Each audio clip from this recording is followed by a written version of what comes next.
Hello, this is Nilesh Raut from Pillai HSC College of Engineering and Technology. This video tells about interference fundamentals. If two waves of identical frequency meet at a point, the resulting effect depends upon the phase difference and amplitude of the two waves. If the two waves reach a point with zero phase difference, the resultant amplitude will be the sum of the individual amplitudes producing brightness. This is called constructive interference. For constructive interference, the path difference between the two waves must be equal to an integral multiple of the wavelength, that is, delta equal to n lambda for n equal to 0, 1, 2 and so on.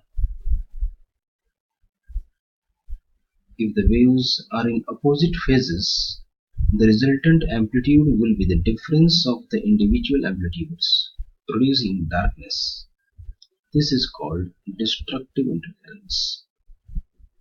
For destructive interference, the path difference must be equal to an odd multiple of half wavelength, that is, delta equal to 2n plus minus 1 lambda by 2 for n equal to 0, 1, 2 and so on.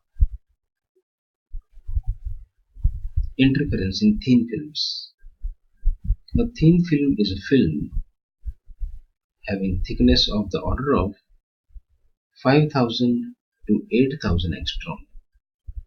Considering the average wavelength of the visible region as 5500 angstrom, films of thickness of the order of 1 micrometer can be called as thin films, and films of thickness about 10 micrometer to 50 micrometer are said to be thick films.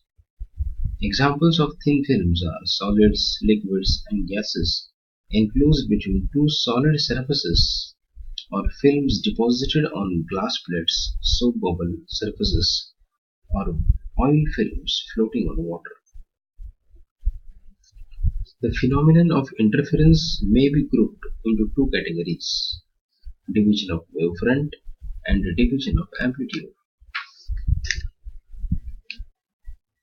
Under the division of wavefront category, the coherent sources are obtained by dividing the wavefront originating from a common source by employing mirrors, prisms, or lenses.